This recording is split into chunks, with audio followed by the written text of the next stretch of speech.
Hello ಎಲ್ರಿಗೂ ನಮಸ್ಕಾರ ಮತ್ತು ನನ್ನ ಚಾನಲ್ಗೆ ಸ್ವಾಗತ. ನನ್ನ ಹೆಸರು ವೀಕ್ಷಿತ. ನನ್ನ ಚಾನಲ್ ಹೆಸರು ಸಿಂಪ್ಲಿ ಬ್ಯೂಟಿಫುಲ್ ಕನ್ನಡ.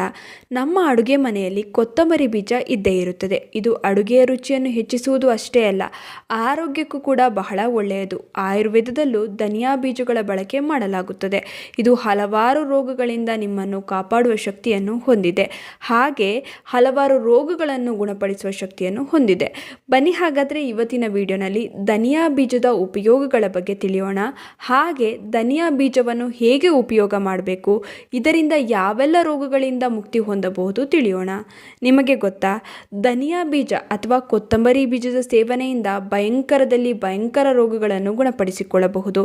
ನಿಮಗೆ ಡೈಜೆಷನ್ ಸಂಬಂಧಿ ಕಾಯಿಲೆಗಳಿದ್ದರೆ, ಮಧುಮೇಹ ಸಮಸ್ಯೆ ಇದ್ದರೆ, ದೇಹದಲ್ಲಿ ಯೂರಿಕ್ ಆ್ಯಸಿಡ್ ಹೆಚ್ಚಾಗಿದ್ದರೆ, ಆರ್ಥರೈಟಿಸ್, ರಕ್ತಹೀನತೆ, ಹಾರ್ಟ್ ಪ್ರಾಬ್ಲಮ್ಸ್, ಪಿರಿಯಡ್ಸ್ ಸಂಬಂಧಿಸಿದ ಯಾವುದೇ ತೊಂದರೆ ಇದ್ದರೆ, ಅಂದರೆ ಇರ್ರೆಗ್ಯುಲರ್ ಪಿರಿಯಡ್ಸ್, ಈ ರೀತಿಯ ತೊಂದರೆ ಇದ್ದರೆ, ಇನ್ನು ಹೈ ಕೊಲೆಸ್ಟ್ರಾಲ್ ಸಮಸ್ಯೆ ಇದ್ದರೆ, ದೇಹದಲ್ಲಿ ತೂಕ ಹೆಚ್ಚಾಗಿದ್ದರೆ, ಥೈರಾಯ್ಡ್ ಇದ್ದರೆ, ಇವಾಗಂತೂ ಥೈರಾಯ್ಡ್ ಸಮಸ್ಯೆ ಬಹಳ ಹೆಣ್ಣು ಮಕ್ಕಳಿಗಿದೆ.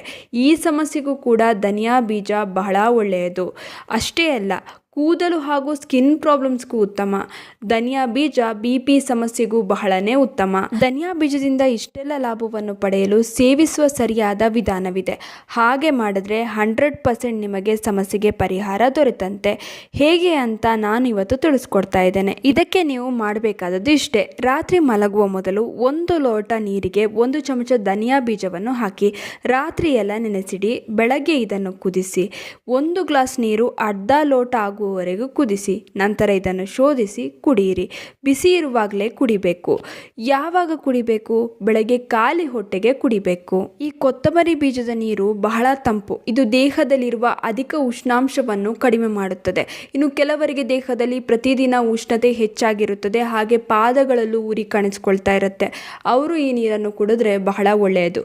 ಇನ್ನು ವೇಗವಾಗಿ ತೂಕ ಇಳಿಸಿಕೊಳ್ಳಲು ಬಯಸಿದರೆ ಕೊತ್ತಂಬರಿ ನೀರು ಸಹಾಯ ಮಾಡುತ್ತದೆ. ಇದು ನಿಮ್ಮ ದೇಹದಲ್ಲಿರುವ ಅಧಿಕ ಕೊಬ್ಬನ್ನು ಬೆಣ್ಣೆಯಂತೆ ಕರಗಿಸುತ್ತದೆ. ಇನ್ನು ಕೆಲವರಿಗೆ ಏನೇ ತಿಂದರೂ ಜೀರ್ಣವಾಗೋದಿಲ್ಲ, ಹುಳಿತೇಗು, ಗ್ಯಾಸ್, ಅಸಿಡಿಟಿ ಸಮಸ್ಯೆ ಇರುತ್ತದೆ.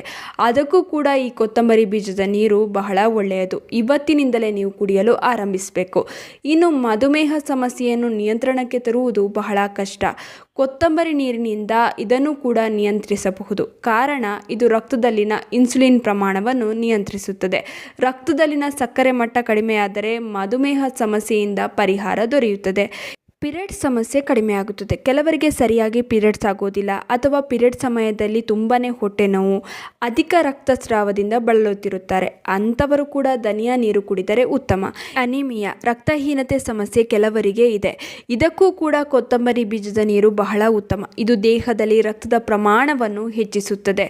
ಕೆಲವರಿಗೆ ಕೂದಲು ವಿಪರೀತವಾಗಿ ಉದುರುತ್ತದೆ, ಏನೇ ಹಚ್ಚಿದರೂ ಪರಿಹಾರ ದೊರೆಯೋದಿಲ್ಲ. ಅಂಥವರಿಗೆ ಇದು ಉತ್ತಮ. ಕೊತ್ತಂಬರಿ ನೀರು ಕುಡಿಯುವುದರಿಂದ ಇದು ಕೂದಲನ್ನು ಬಲಪಡಿಸುತ್ತದೆ. ಕೊತ್ತಂಬರಿ ಬೀಜದಲ್ಲಿ ವಿಟಮಿನ್ K, ವಿಟಮಿನ್ C ಮತ್ತು ವಿಟಮಿನ್ A ಹೇರಳವಾಗಿದೆ. ಹೀಗಾಗಿ ಕೂದಲು ಉದುರುವುದು ತಕ್ಷಣವೇ ನಿಂತು ಬಿಡುತ್ತದೆ. ರಕ್ತವನ್ನು ಶುದ್ಧೀಕರಿಸುತ್ತದೆ. ಇದರಿಂದ ಮೊಡವೆ ಮೂಡೋದಿಲ್ಲ. ಹಾಗೆ ಮುಖದಲ್ಲಿ ಕಲೆಗಳಿದ್ದರೆ, ಪಿಗ್ಮೆಂಟೇಷನ್, ಮೊಡವೆ ಕಲೆ, ಯಾವುದೇ ರೀತಿಯ ಕಲೆಗಳಿದ್ದರೆ ಅದು ಕೂಡ ನಿವಾರಣೆ ಆಗುತ್ತದೆ. ಕೆಲವರಿಗೆ ಮೊಣಕಾಲು ನೋವು, ಕೀಳುಗಳಲ್ಲಿ ನೋವು, ಹಾಗೆ ಸಂಧಿವಾತದ ಸಮಸ್ಯೆ ಇರುತ್ತದೆ. ಅದನ್ನು ಕೂಡ ಈ ಕೊತ್ತಂಬರಿ ಬೀಜದ ನೀರು ನಿವಾರಿಸುತ್ತದೆ.